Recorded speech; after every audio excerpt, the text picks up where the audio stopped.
We'll find out soon. All right. You ready, man? Yes. All right. Ladies and gentlemen, Scott Rose, the Bitcoin comedian. Hey, everybody. How are you guys doing tonight? Having fun? My name is Scott Rose. I run a company called Scott World, and a very creative name. I'm a certified FileMaker Pro developer. I've been doing it since 1992, and I've been creating FileMaker Pro databases for clients all around the country. And you know FileMaker Pro? Nice. All right, cool. More recently, I become enamored with Bitcoin, and now I'm offering digital currency consulting as well. And later this year, I'm going to be releasing the world's first Bitcoin plugin for FileMaker Pro. It's going to be a big year for Bitcoin.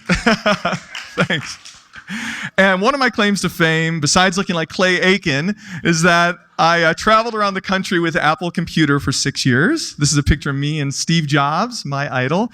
And I spoke at all of Apple's major conventions for 6 years, and I opened up the first 21 Apple retail stores around the country. So tonight, I'm excited to talk to you guys about Bitcoin. And it's a revolutionary new technology, but what is it exactly? Well, Bitcoin is the world's first global, decentralized, digital, programmable money. It's a lot of words, isn't it? Well, more simply, Bitcoin is independent money. We all know how important it is to have the separation between church and state. Well, you can sort of think of Bitcoin as the separation of money and state. So Bitcoin is not controlled by any governments. It is a completely global currency, and it can be used in any country. And it's also not controlled by any corporations or banks either. Bitcoin is not controlled by any central entity at all. So what controls Bitcoin then? Well, it is a decentralized, peer-to-peer network of computers which all work together to keep the Bitcoin network secure. And it actually is the world's most secure and most powerful network. It is actually more powerful than the world's top 500 supercomputers combined. That's how powerful the network is. And your computer can be a part of the Bitcoin network as well. The network is totally open for everyone. Bitcoin is run by the people for the people. So, what happens when we decentralize money? What happens when we remove governments and banks from money and we put the control of money back into the hands of the people again? Well, it turns out that a whole lot happens. We get financial fairness, we get financial innovation, and we get financial freedom. So let's start by talking about how Bitcoin brings us financial fairness. And to do this, I would like to tell you a little story about the world's greatest bank robbery. Now, you might think I'm talking about one of the bank robberies that was organized by Bonnie and Clyde or John Dillinger, but I'm actually talking about a completely different type of bank robbery. The type of bank robbery that I'm talking about is more along the lines of this. How can I help you, young man? I got a $100 check from my grandma, and my dad said I need to put it in the bank so it can grow over the years. Well, that's fantastic. A really smart decision, young man. We can put that check in a money market mutual fund. Then we'll reinvest the earnings into foreign currency accounts with compounding interest, and it's gone.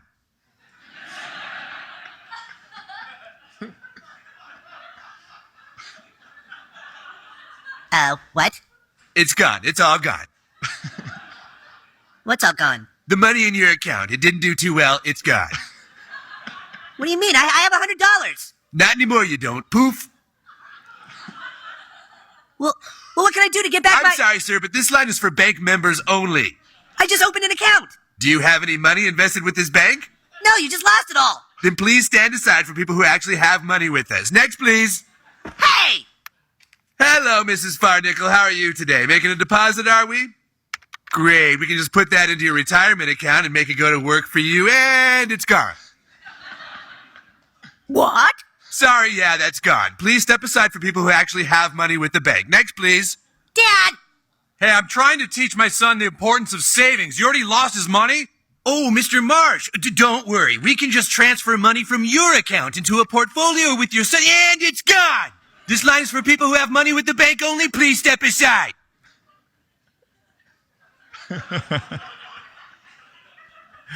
So that's right. The world's greatest bank robbery is that the banks are robbing from us.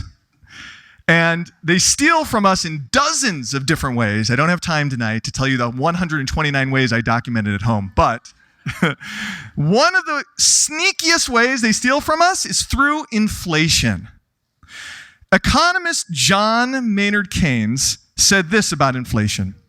Through inflation, governments can confiscate secretly and unobserved the wealth of their citizens, and it can be done in a manner which not one man in a million is able to diagnose.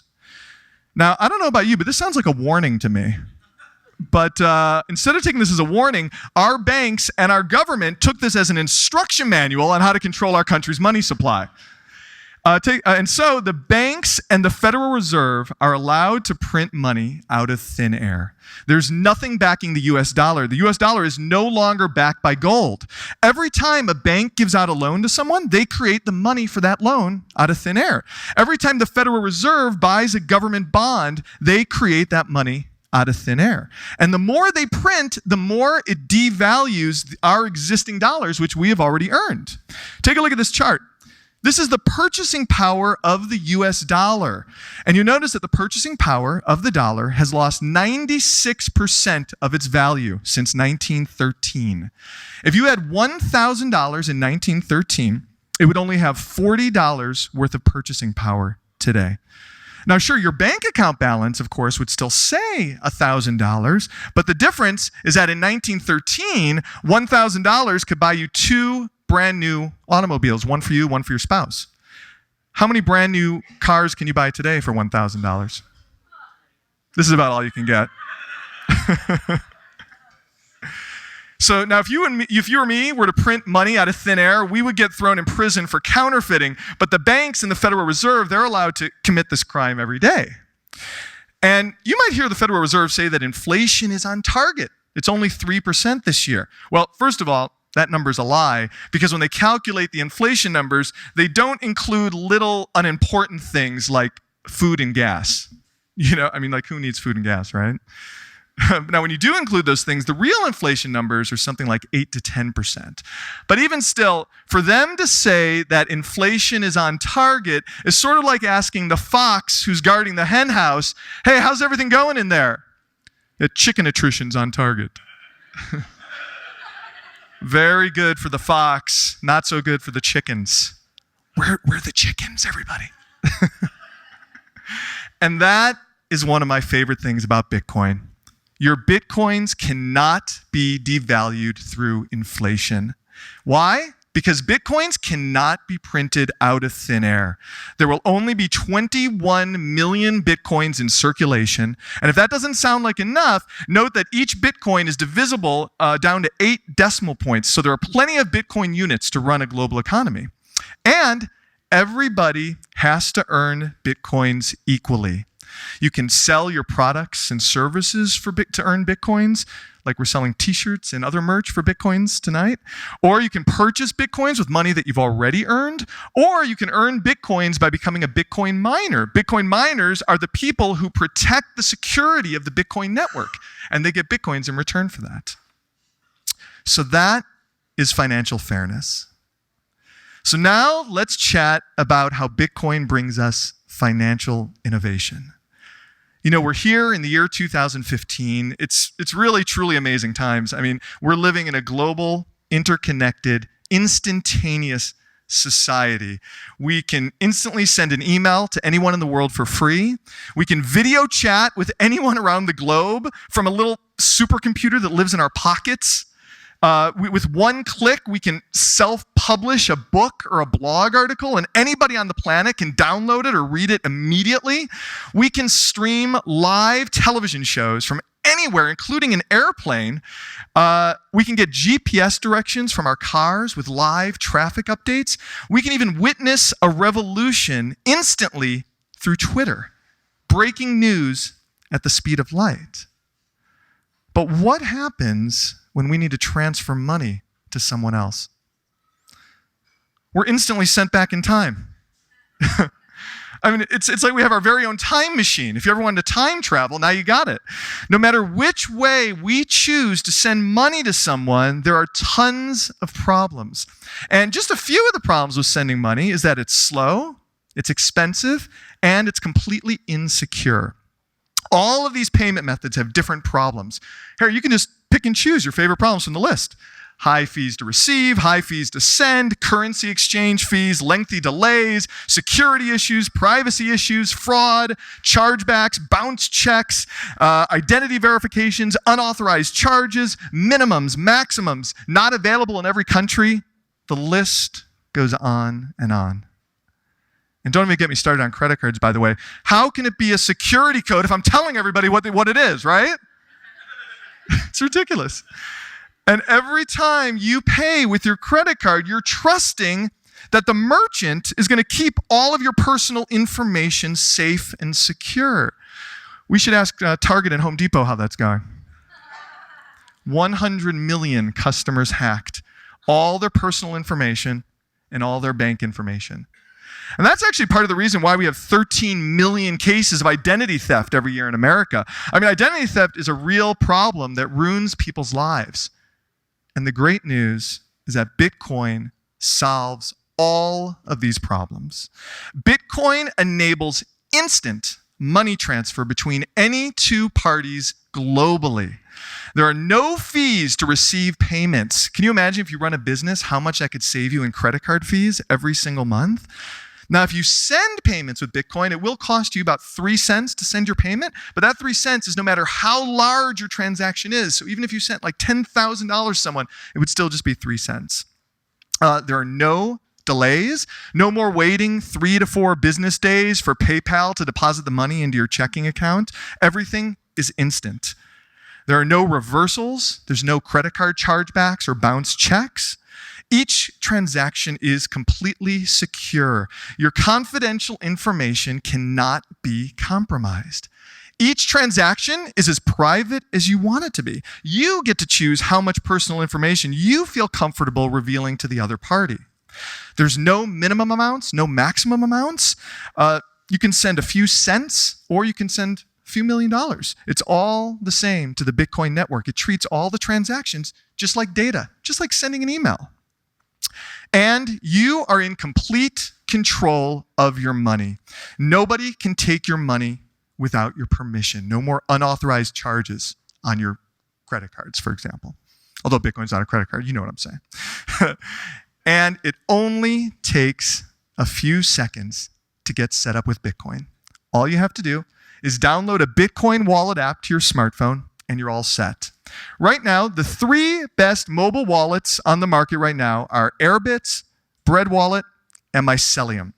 And once you download these apps, you'll get your own QR code for receiving Bitcoins. That's my QR code up there. And if somebody wanted to instantly send me Bitcoins, all they would have to do is just scan my QR code, and about 1 second later, the money will instantly show up in my Bitcoin wallet app. And you could put this QR code on your blog to receive instant donations from anyone around the world. You can put the QR code on your invoices to receive payments from clients. You can even hold up a sign with your QR code on it. This guy held up his Bitcoin QR code at a football game on ESPN. And you're not going to believe it. He received $20,000 in donations from strangers around the world. I mean, people just scanned his QR code and sent him money. You don't even need to know the person in order to send them Bitcoins. You just scan their code, send them money. There's even a service called ChangeTip that lets you instantly send Bitcoin donations to people on Twitter, Reddit, YouTube, Facebook, and a whole bunch of other sites. Strangers sending money to each other on the internet instantly with just one tweet or one comment. This was never possible before Bitcoin. And that is true financial innovation. So finally, I'd like to talk about how Bitcoin brings us financial freedom. We have a little problem going on right now where the banks suppress our freedoms through financial censorship. Now, in a truly free society, we should really be able to engage in a financial transaction with anybody that we choose, as long as we're not hurting anybody else. But the banks and the government don't really see it this way. For example, Chase Bank shut down the bank accounts of hundreds of porn stars in Los Angeles, which is a perfectly legal profession. Chase Bank apparently did this for quote-unquote moral reasons. Now, I'm not so sure if the too big to fail banks should be talking about morality. Do you guys? Another example, PayPal froze all the funds of a political organization called the Swiss Gold Initiative. The Swiss Gold Initiative was trying to bring back fiscal responsibility to the Swiss National Bank by limiting how much money that they could print out of thin air. It sounded like a good idea to me, but the Swiss National Bank, of course, did not like that idea. They publicly opposed the initiative, and they ordered PayPal to permanently freeze all of their funds. And they can no longer receive any donations, and the initiative failed. Another example of financial censorship, marijuana dispensaries in Colorado. It's completely legal to buy and sell marijuana in Colorado. But the marijuana dispensaries cannot accept credit cards. They can't even open up a bank account because no bank in the entire country will do business with them. Why? Because they're considered a high-risk business. I know, it's super high risk to sell plants from Mother Nature, right? I mean, especially medicinal plants, very, very high risk. And then there's WikiLeaks. There has been a global banking blockade against WikiLeaks since 2010. Now, I personally happen to think that WikiLeaks is one of the more important institutions of our time because, because they use the freedom of the press to expose war crimes, government corruption, unconstitutional spying, and many other atrocities that undermine our individual freedoms. But, of course, the US government doesn't like this very much. So the US government, in cooperation with every bank and every payment processor around the world, blocked all donations to WikiLeaks in an effort to financially strangle them. There was no way to get your money to WikiLeaks. You couldn't even write a check to them because the banks were looking for checks made out to WikiLeaks. The only way that WikiLeaks was able to survive was through Bitcoin donations. WikiLeaks received over $1 million in Bitcoin donations because Bitcoin transactions cannot be censored and they cannot be blocked. And also, the US government regularly blocks off entire countries from doing business with our banks. Right now, there are thousands of US citizens who are trying to send money back to their families back home in Russia, Somalia, Ukraine. But they can't because our government has prohibited all banks from servicing those countries. Even Western Union is not allowed to service those countries. And Bitcoin is the way around this. These protesters were raising money for Ukraine citizens who had no access to any banking services during the Ukraine Revolution because the banks all stopped servicing Ukraine. The stranded Ukraine citizens had no money for food, water, clothing, blankets, medical services, but strangers from all around the world scanned these QR codes, which were put up on Twitter, and strangers from around the world instantly sent them $15,000 worth of Bitcoins. So Bitcoin brings financial freedom to everyone. Bitcoin is permissionless. You do not need anyone's permission to use Bitcoin. Bitcoin accounts cannot be frozen. Bitcoin transactions cannot be censored or blocked. Bitcoin is open and accessible for everyone to use. You can use Bitcoin whether you're poor, whether you're wealthy, whether you're young, whether you're old, whether you live in a third world country or you live in a first world country. And the Bitcoin network cannot be shut down because it is decentralized. And that is the power of decentralized money. Financial fairness, financial innovation, and financial freedom. And believe it or not, I have just scratched the surface with Bitcoin, because money is only the first app of the Bitcoin network, similar to how email was only the very first app of the internet. There is so much more to Bitcoin that goes way beyond money, and I encourage you guys to learn more about it. Thanks so much. Thanks.